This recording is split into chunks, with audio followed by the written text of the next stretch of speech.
Good evening. Good to see all of you back tonight. Good for the visitors that are here. Always grateful to see you. We've been doing a series of lessons on Sunday night called Science in the Bible, looking at some things with regards to natural science, looking at things with regards to what logically makes sense, and looking at things with regards to what the scriptures have to say. And tonight's another one of those types of lessons. Um, you know, when you drive down a country road and you come across a fence post and it's got a turtle that's balanced on the top of it, that's what's referred to as a post turtle. I've heard sometimes it's been used to refer to certain politicians as well, because when you see a post turtle, you know he didn't get up there by himself, right? You know somebody put him up there. He's got no business being up there. Doesn't know what to do, and can't get down unless somebody helps him there. Um, but there has to be a cause, right, for the effect that we see. We see the turtle up on the post, and we know he didn't get up there by himself, right? We know he doesn't have a little parachute underneath his shell there. He's not going to jump off and paratroop down to the ground. He's going to need some help, and so we know that there's some sort of cause for that effect. Somebody or something has put him up on top of that post. And we didn't have to be there to see it when it happened. We didn't have to see who it was that put him there, but we know that somebody with ability, somebody that was tall enough, was able to put him at the top of that post. And so as we continue looking at science in the Bible tonight, we're going to look at the cosmos and the creator. Cosmos and the creator. The cosmos, we think about the cosmos, that's all that we can see. That's everything that is. That's the entire universe, if you will. The word is used in scripture over in Acts chapter 17 and verse 24, as Paul is speaking to those that are on Mars Hill. And it talks about God who made the world and everything in it, since he is the Lord of heaven and earth, does not dwell in temples that are made with hands. As Paul saw all of their idols and all of the temples that were there, all the different pagan groups, he was moved to talk to them about the one who created everything. And so he tells those Athenians there about God who made the world. And while I don't want to get too deep into the Greek, the Greek word that is there that is translated world, I think maybe you'd be able to pronounce it. It's the Greek word cosmos. It's the cosmos. God who created everything. The cosmos, that word means the sum total of everything here and now, the world or the universe. And so God has created the world. He's created the universe. He's created all of that. But that word, that Greek word cosmos, was also a word that they would use for orderly or for order or for orderliness.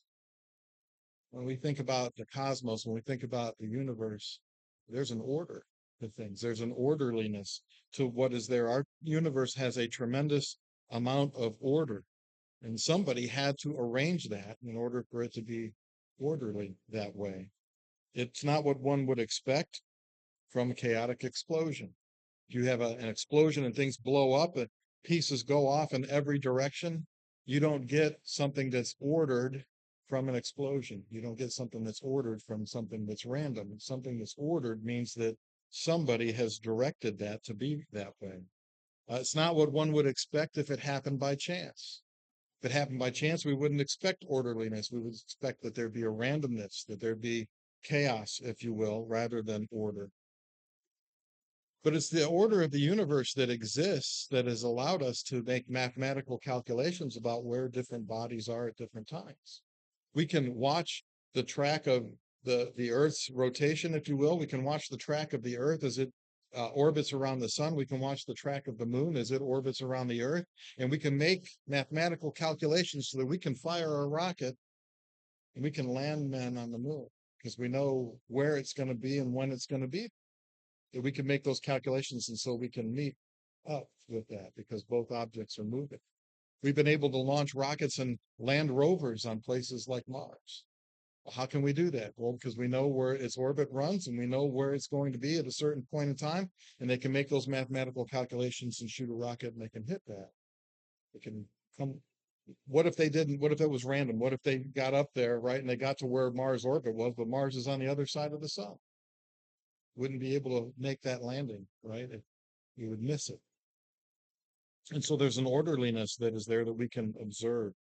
We can know that where those heavenly bodies are going to be. at any moment in time. And so when we think about the cosmos, the next natural question we should ask is, okay, well, where did the cosmos come from? Where did the universe come from? How did the world get to be here? And so when we think about the origin of the cosmos, we're going to find that there's basically three options as to where it came from. One option would be that the cosmos is eternal, that all the material things that are here have just always been here. It's just always been this way, that it's eternal. A second option is that the cosmos created itself. And a third option is that the cosmos was created by something or someone else. And so there's three options that we have there, and we're going to spend our time tonight exploring those three options with regards to what it is that we see. This is sometimes referred to as the cosmological argument for God, that because of what we see in the cosmos, that we can understand that there has to be a God who ordered all of this. There has to be a God sufficient to cause the effect that we see. And so the first of these is that the cosmos is eternal. And so when you think about all the matter that's in the universe, all of the elements that are in the periodic table, the stuff that what we see is made out of, that all of those elements, that they've just always been here, that they've always existed in some way. But that's not scientific, because when you look at matter, when science now looks at matter, they used to think maybe that the cosmos was eternal, that the matter had always been here, that these forces acted upon it and caused it to be the way that it is. But as science studies more and more, they realize that no, there's a born-on date for matter. There's a born-on date for the stuff of the universe. There's a time at which it came into existence. When you think about the laws of thermodynamics, the laws of thermodynamics argue against this idea that the cosmos is eternal, that it's always been here.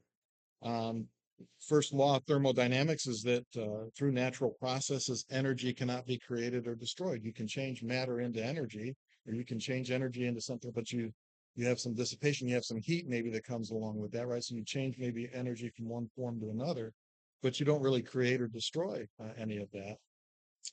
And so matter can't be created naturally that way either. Most now believe that the universe had a beginning. And so when you see science, when they talk about the beginning of the universe, a lot of times they're going to talk about the Big Bang.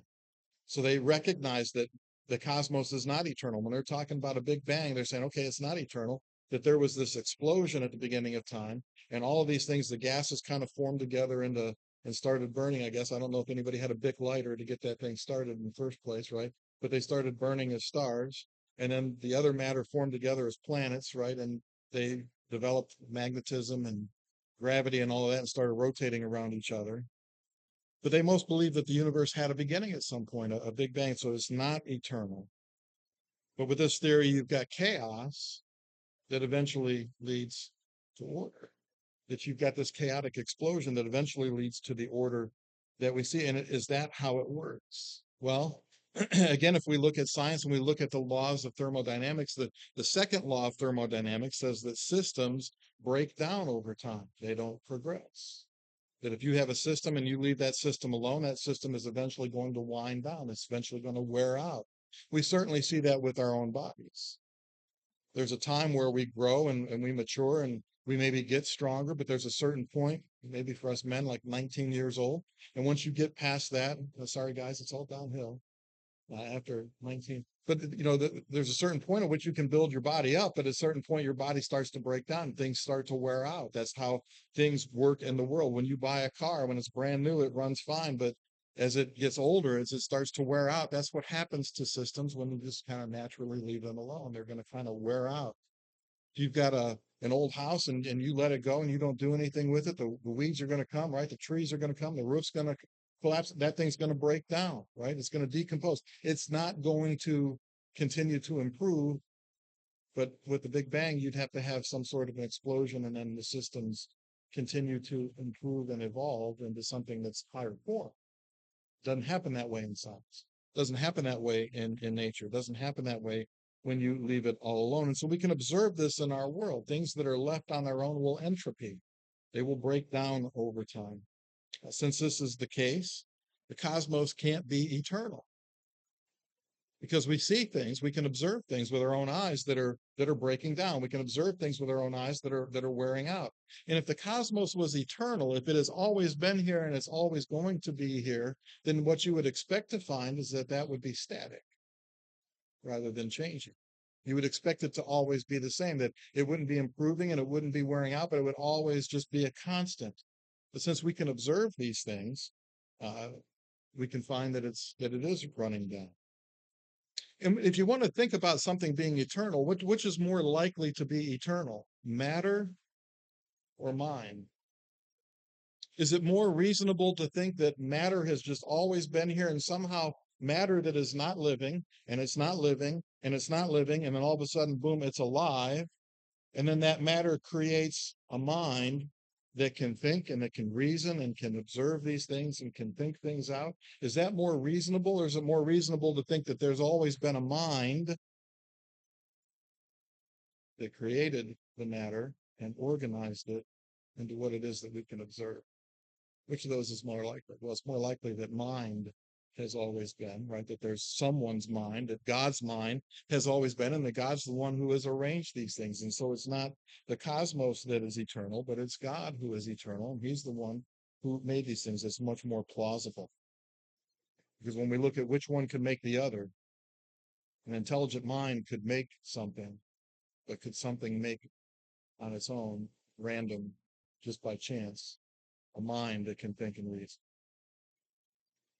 So that's the first of these. The cosmos is eternal, and we see that that can't be the case. So the second option that we have is that the cosmos created itself out of nothing. The cosmos created itself out of nothing. No, you go online, you can find a bunch of Chuck Norris jokes, and I like reading the Chuck Norris jokes. I find them to be funny.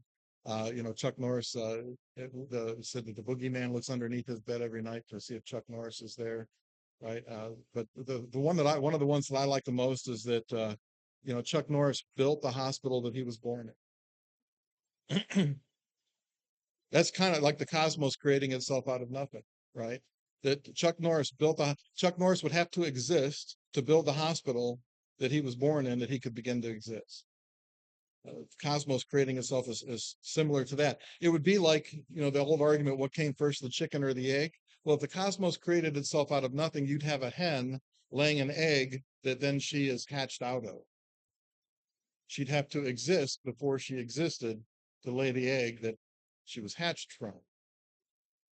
You can't get something for nothing, right? You can't get, if there was nothing, then where did the something come from, right? If there was nothing in the past, why wouldn't there be nothing now? Why would there be something now if we're just talking about natural processes? Because naturally, through scientific laws, you can't get something from nothing. If there was nothing, then there would continue to be nothing. So you had a violation of those same laws of thermodynamics if you want to say, well, it just kind of appeared on its own. It just kind of came from nothing. So if there was nothing before, why isn't there nothing now? If matter and energy are not eternal, there must have been a time when there was physically nothing. We know God, spiritually speaking, God is a spiritual being, that He's always been here. He's not a physical being, right? He's not made of flesh and blood. He's not tied to a physical world. We'll talk more about that in a moment. So if there's nothing in the past, and that's science says, well, there was a time where there was nothing before the Big Bang. So if there was nothing in the past, how do we get to something? I like listening to old music too. There's an old Ray Charles song called "Them That Got," and in the song he says that them that got is them that gets, right? And then in the lyrics of the song, he said, well, if you have to have something in order to get something, how you get your first is still a mystery to me. But them that gots is them that gets. I tell you all, I ain't got nothing there. Ray Charles in the song, it sings about that. But if you have to have something in order to get something, right? Where does it come from? You have to exist prior to existence in order to create yourself. So if the cosmos created itself out of nothing, it would have to exist before it existed. You see that? How else could it create itself from nothing? And so we understand this when we look at what are referred to as contingent beings. Sometimes we make contingencies. We might be going on a trip or a vacation, or we might be going hiking somewhere, and maybe we take an extra bottle of water, or we take a couple extra granola bars just in case we end up getting lost up there off of the trail, and we need something extra, right? So contingency, just in case, is dependent, if you will, right? So when we think of contingent beings, we're talking about dependent beings. That would be us. All of us are contingent beings. We're dependent. We cannot account for our own existence. Right? We didn't bring ourselves into existence, and we don't cause ourselves to continue to exist. We're dependent upon something else. We're dependent upon someone else.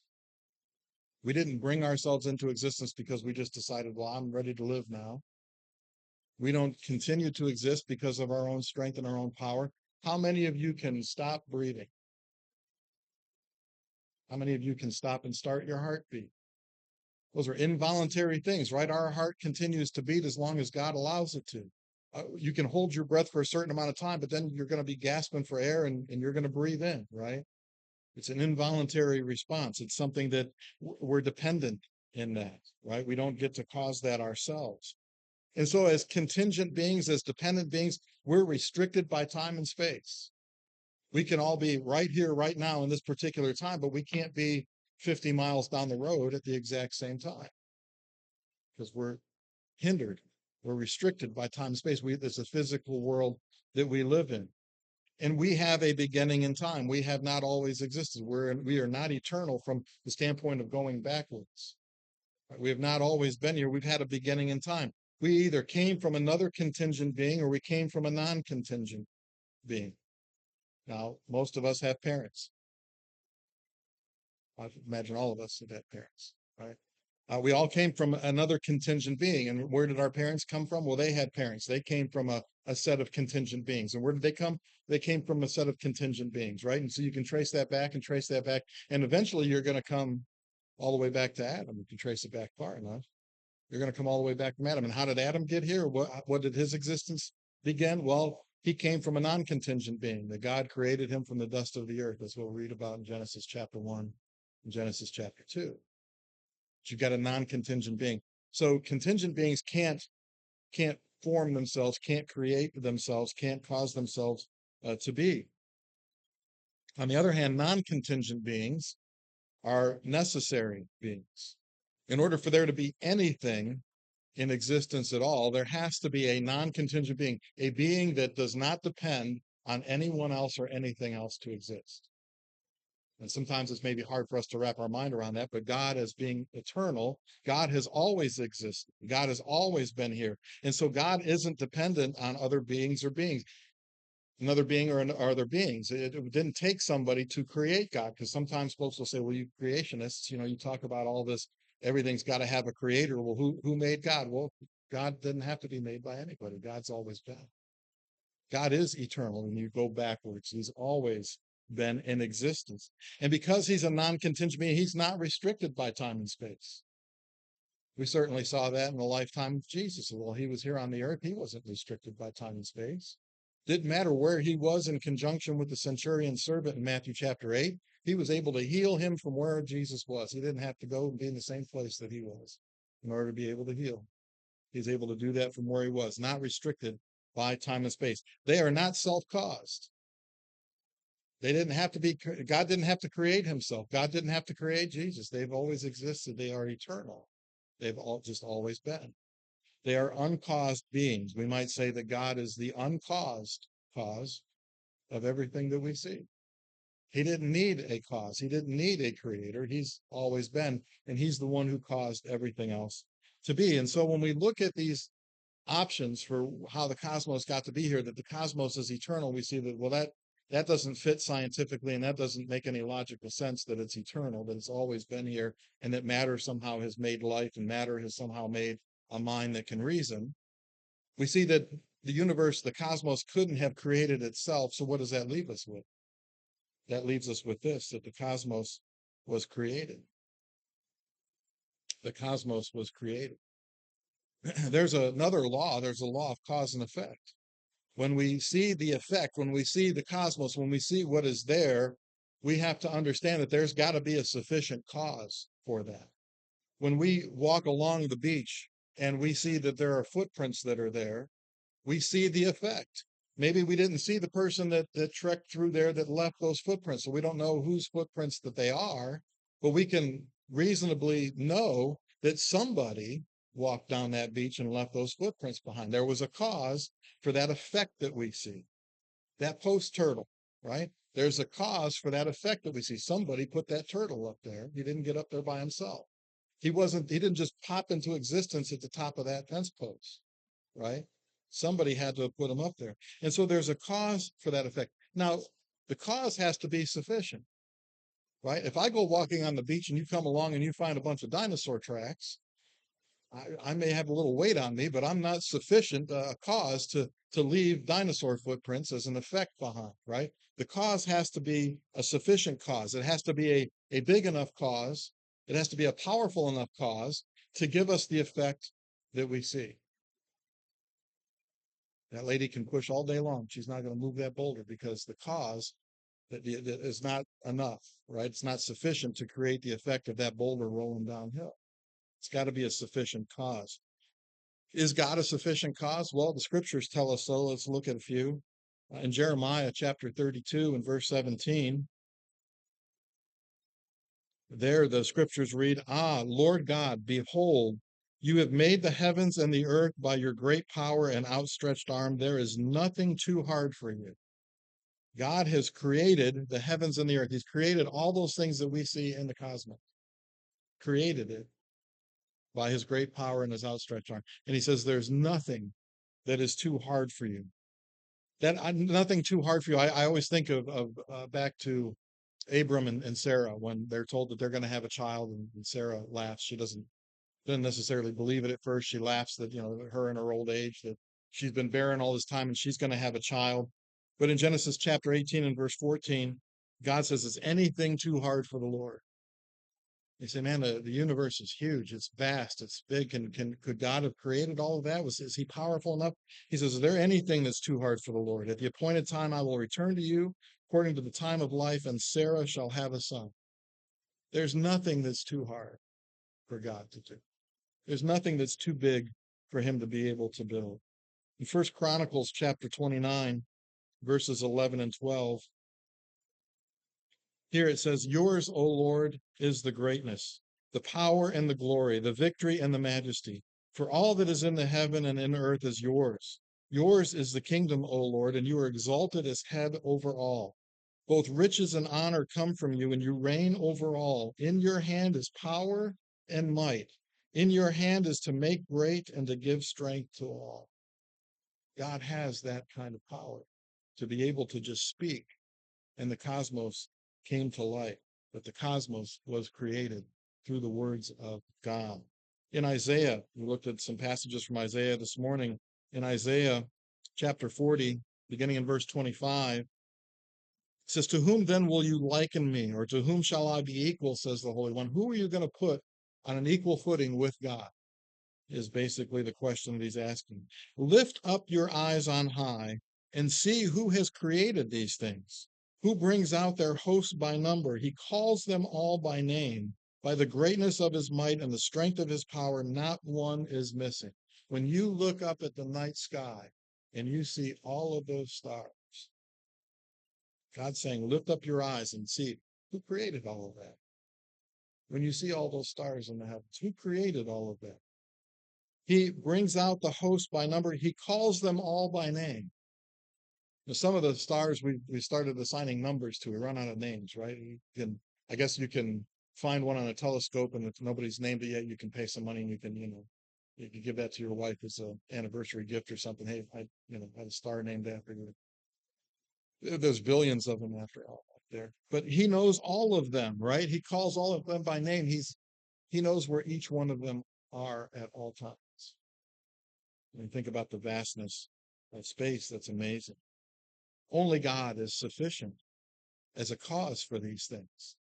So when we think about our own solar system, We've got planets that are in our solar system that orbit around our sun. And when we think about the size of those things, Mercury and Mars and Venus, they're a little bit smaller than Earth, but Earth is still a pretty big place. If all you created was Earth, right? If that was the only thing that you did, wouldn't that be pretty impressive? When we think about how big the Earth is, how long it takes to fly from one place to another, people get on a plane and they're on a plane for 17, 18 hours to travel halfway around the world. You think about how big and how vast it is. But hold on to Earth there for just a minute. We're going to shrink it down because there are things in the universe that are even bigger than Earth when we look at the outer planets. Once you get past that band of asteroids, you've got Neptune and Uranus and Saturn and Jupiter. And Jupiter is Jupiter's pretty big, right? When you think about those gas giant planets that are out there, Jupiter's the biggest planet that's in our solar system. But hold on to Jupiter there for just a moment because there are things that are bigger. You've got Wolf 359. You've got the sun. The sun is, look at how much bigger the sun is than Jupiter. And when you think about the distance between these things, the sun is 93 million miles away from us here on Earth. 93 million miles. If you could travel at the speed of light, the speed of light is 186,000 miles per second. 186,000 miles in 1 second. I mean, that's moving, right? The 93 million miles from here to the sun means that it would take 8.5 minutes. If you could travel at the speed of light, it would take you 8.5 minutes to get to the sun. And so we think, well, the sun, that's 93 million miles. That's a long ways away, but I can get there in 8.5 minutes if I'm traveling the speed of light. If I travel the speed of light for an entire year, I can go 6 trillion miles in 1 year at the speed of light. So that's a light year, 6 trillion miles. Well, here's Sirius, and Sirius is 2 times the size of the sun. Are you serious? Yes. It's 2 times the size of the sun. And it is 50 trillion miles away. So you would have to travel for over 8 years to be able to, at the speed of light, to be able to get to Sirius. But wait, there's more. Hold on to Sirius there for a moment because there are things that are bigger than that. There's Pollux, which is 10 times the size of our sun. Aldebaran, the last one that's there, you could fit 25 suns across its diameter. You could line them up across the diameter of that particular star. It's 1,000 light years away. I don't know what comes after trillion. I guess it's quintillion, right? It's quant would be 4. Uh, but that's 6,000 trillion miles away. There's bigger things yet. Betelgeuse is 600 times the size of our sun. 600 times the size of our sun. It's 400 light years away. You would have to travel for 400 years at the speed of light in order to get to where Betelgeuse is. But there are things that are even bigger than Betelgeuse in Antares. What's the point? The point is that there are some very massive things that are within the cosmos. There's some great distances in between these things. And what cause would be sufficient to have that be the effect that we see? There are clusters of stars that have hundreds of thousands of stars in the cluster. And they may be 80,000 light years across from one end to the other. But we see that in the sky as one point of light when we look in the night sky. But it's way out. Our own galaxy, the Milky Way galaxy, is 80,000 light years across. It has more than 100 billion stars in it. It's a spiral galaxy. And I mentioned this before, but if we were in the center of that thing, we wouldn't be able to see very much in the night sky. It'd be very bright all the time because of all the stars that are there in that cluster. But the fact that we are out where we are, right? There's a little arrow there that shows you are here. Because of where we are, we can look in the night sky and we can see all of these things. Do you think maybe there was a purpose for us being in the location that we're in so that we could look in the night sky and we can see the majesty that's created by God, that this isn't just, that there's a bunch of lights in the sky that are probably close by, but that there's things that are off in this great distance and things that are of great size in the universe? Do you think maybe that was on purpose that we are able to see that? There are galaxies upon galaxies upon galaxies, billions of galaxies that have been counted, that have been seen through the Hubble telescope. And each one of those galaxies has billions or trillions of stars in them. And so when God says, can you count the stars? Well, no, there's too many of them. Can't number all of them. Right? We'd probably die before we get halfway through counting the number of them because of how many there are. But He knows all of them. Hebrews 11:12 says, therefore, from one man, and him as good as dead, were born as many as the stars of the sky in multitude, innumerable as the sand which is by the seashore. You're going to start trying to count grains of sand, and you're going to start trying to count how many stars there are in the sky. You're not going to get them all counted. You're not going to be able to do it. And so, Psalmist says in Psalm 147:4, he counts the number of stars. He calls them all by name. Right? We saw that over in Isaiah, but we see it here in the Psalms as well. He counts all of them. So where did all of this come from? How did all this get to be? Well, it's not eternal and it couldn't have created itself, then there has to be a God. There has to be a being. There has to be a being that's non-contingent, that is sufficient to cause all of this that we see. Every one of those lights that is in the sky there in that picture is a galaxy. Not an individual star, but a group of stars, a whole galaxy of billions of stars. But even through a telescope, they're so far away that they appear as these little points of light when we look at the night sky. And so, how is it that we got here? Were we created by a string of contingents? You can start tracing your ancestry back, and you say, okay, I got my grandparents, and I've got my great grandparents, and my great great grand, and I go maybe all the way back to the 1600s or something like that. You start tracing that back. But is that an infinite series? When you start tracing your genealogy back, maybe you can't find, who your 15th great grandfather was in that list because you can't go back any further. But you know that there was somebody before that your 15th great grandfather came from, right? You know that but if you start tracing that back, as I said, you're going to get back to Noah first, but then you're eventually going to get all the way back to Adam, right?